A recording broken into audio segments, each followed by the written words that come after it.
وزیر اعظم کی صدر کے استعفے سے متعلق خبروں کی سختی سے تردید، ملک کو خوشحال بنانے کے لیے اعلیٰ قیادت متحد۔ وزیر اعظم نے واضح الفاظ میں کہا کہ فیلڈ مارشل عاصم منیر نے کبھی صدر بننے کی خواہش ظاہر کی اور نہ ہی ایسی کوئی تجویز زیر غور ہے۔ انہوں نے زور دے کر کہا کہ صدر آصف علی زرداری، فیلڈ مارشل عاصم منیر اور وہ خود تینوں کے درمیان تعلقات باہمی احترام اور پاکستان کی ترقی و خوشحالی کے مشترکہ عزم پر مبنی ہیں۔ وزیر اعظم شہباز شریف نے یقین دہانی کرائی کہ میڈیا کے بعض حلقوں میں صدر آصف علی زرداری کے استعفے سے متعلق گردش کرنے والی ایسی خبروں میں کوئی صداقت نہیں۔ وزیر اعظم کی یہ وضاحت ایسے وقت سامنے آئی جب وفاقی وزیر داخلہ محسن نقوی نے آفیشیل ایکس پر بیان جاری کرتے ہوئے صدر آصف علی زرداری، وزیر اعظم شہباز شریف اور آرمی چیف کے خلاف چلائی جانے والی مہم کو منظم سازش قرار دے کر اس کی شدید مذمت کی۔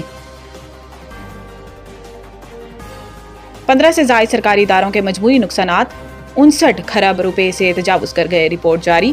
ریاستی اداروں کے نقصانات پر وزارت خزانہ کی جانب سے رپورٹ جاری کر دی گئی۔ رپورٹ کے مطابق 15 سے زائد سرکاری اداروں کے مجموعی نقصانات 59 کھرب روپے سے تجاوز کر گئے ہیں۔ گزشتہ مالی سال کے پہلے 6 ماہ میں خسارہ 3.45 کھرب روپے بڑھا، جبکہ پینشن کی مد میں واجبات بھی 17 کھرب روپے تک پہنچ گئے۔ ریاستی اداروں میں سب سے زیادہ خسارہ نیشنل ہائی ویز اتھارٹی NHA کا ہے جو 1953 کھرب روپے ہے۔ اس کے بعد کوئٹہ کی بجلی تقسیم کار کمپنی کیسکو کا نمبر ہے جس کا خسارہ 770.6 کھرب روپے ہے، اور تیسرے نمبر پر پشاور کی بجلی تقسیم کار کمپنی پیسکو ہے جس کا خسارہ 684.9 ارب روپے تک پہنچ گیا ہے۔ رپورٹ کے مطابق 6 ماہ کے دوران بجلی کی تقسیم کار کمپنیوں کے نقصانات بڑھنے کا رجحان برقرار ہے۔ وزارت خزانہ کی رپورٹ میں بتایا گیا ہے کہ اداروں کے گردشی قرضے 49 کھرب روپے تک پہنچ گئے ہیں۔ گردشی قرض میں بجلی کے شعبے کا حصہ 24 کھرب روپے ہے۔ حکومتی نااہلی نے چینی میں کڑواہٹ گھول دی، برآمد کے بعد اب درآمد کا فیصلہ، قیمتوں کا ڈبل سینچری۔ ادارہ شماریات کی ہفتہ وار رپورٹ کے مطابق ملک بھر میں چینی کی قیمتیں چھٹے ہفتے میں مسلسل بڑھ رہی ہیں اور گزشتہ ایک ہفتے میں مزید 3 روپے 52 پیسے فی کلو کا اضافہ ریکارڈ کیا گیا ہے۔ کراچی، اسلام آباد اور راولپنڈی کے شہری سب سے مہنگی چینی خریدنے پر مجبور ہیں، جہاں اس کی قیمت 200 روپے فی کلو تک پہنچ گئی ہے۔ لاہور اور سیالکوٹ میں چینی 192 روپے، لاڑکانہ میں 195، گجرانوالہ، ملتان، پشاور اور حیدرآباد میں 190، کوئٹہ اور خضدار میں 188 روپے، جبکہ سکھر میں چینی 180 روپے فی کلو فروخت ہو رہی ہے۔ فیصل آباد، سرگودا، بہاولپور اور بنوں میں چینی 185 روپے کلو دستیاب ہے۔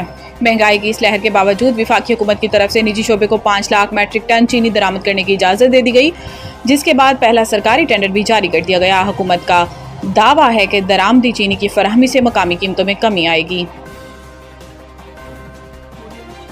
وزیر داخلہ کا دورہ بحرین، انسداد دہشت گردی اور انسانی اسمگلنگ پر مشترکہ لاہ عمل پر اتفاق۔ محسن نقوی ایک روزہ دورے پر بحرین کے دارالحکومت منامہ پہنچے، جہاں ان کا بحرین انٹرنیشنل ایئرپورٹ پر پراتفاق استقبال کیا گیا۔ بحرین کی وزیر داخلہ جنرل شیخ راشد بن عبداللہ ال خلفیہ نے اپنے پاکستانی ہم منصب کا شاندار خیر مقدم کیا۔ بعد ازاں وزیر داخلہ محسن نقوی نے بحرینی وزارت داخلہ کے ہیڈ کوارٹر منامہ فورٹ کا دورہ کیا، جہاں انہیں گارڈ آف آنر پیش کیا گیا۔ منامہ فورٹ میں دونوں وزرائے داخلہ کے درمیان اہم ملاقات ہوئی، جس میں دو طرفہ سیکیورٹی تعاون، باہمی دلچسپی کے امور اور علاقائی و عالمی چیلنجز پر تفصیلی تبادلہ خیال کیا گیا۔ ملاقات کے دوران دونوں ممالک کے درمیان انسداد دہشت گردی، انسداد منشیات اور انسانی اسمگلنگ کے خلاف اشتراک کار کو فروغ دینے پر بھی زور دیا گیا۔ ملتان بھر میں طوفانی بارشوں کا سلسلہ جاری، حادثات میں قیمتی جانوں کا ضیاع، الرٹ جاری کر دیا گیا۔ لاہور، ملتان، فیصل آباد، چنیوٹ، شجاع آباد، خانپور، کوٹ ادو، راجن پور، ڈی جی خان، کروڑ لال عیسن، میاں والی، لیا، کلورکوٹ، اوکاڑا، عارف والا اور وہاڑی میں شدید بارشیں ہوئیں، جس کے باعث سڑکیں تالاب کا منظر پیش کرنے لگیں۔ نشیبی علاقوں میں پانی گھروں میں داخل ہونے سے عوام کو شدید مشکلات کا سامنا، بارش کے باعث کئی مقامات پر حادثات بھی پیش آئے۔ وزیر آباد کی تحصیل علی پور چٹھا میں مکان کی تعمیر کے دوران لینٹر گرنے سے ایک مزدور جاں بحق، جبکہ 2 زخمی۔ جاں بحق مزدور کی شناخت 19 سالہ مدثر کے نام سے ہوئی۔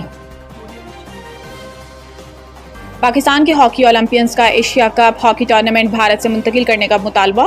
لاس اینجلس اولمپکس 1984 کے گولڈ میڈلسٹ ہاکی اولمپئن توقیر ڈار کا کہنا ہے کہ بھارت اور پاکستان کے درمیان جنگ کی صورتحال ہے، انہوں نے ہمارا پانی بند کیا ہوا ہے، ہم کیسے سوچ سکتے ہیں کہ ہمارے کھلاڑی وہاں جائیں اور کھیلیں۔ انہوں نے کہا کہ اگر کھلاڑی چلے بھی جاتے ہیں تو جو ماحول ان کو دیا جائے گا وہ ایک قید ہوگی، اور قید میں کھلاڑی کیا پرفارم کریں گے۔ اولمپئن توقیر ڈار نے مزید کہا کہ ایشیا کپ کو نیوٹرل وینیو پر منتقل کرنا ہوگا، اگر شفٹ نہیں کرنا تو پھر پاکستان کے میچز نیوٹرل وینیو پر کرائیں۔ دوسری جانب اولمپئن خواجہ جنید نے کہا کہ ایشیا کپ کے لیے بھارت جانے کے لیے حکومت جو فیصلہ کرے اس کے مطابق چلنا چاہیے۔ ہم اس وقت بھارت کے ساتھ حالت جنگ میں ہیں، جو اب صورتحال ہے وہ اس سے پہلے کبھی نہیں تھی۔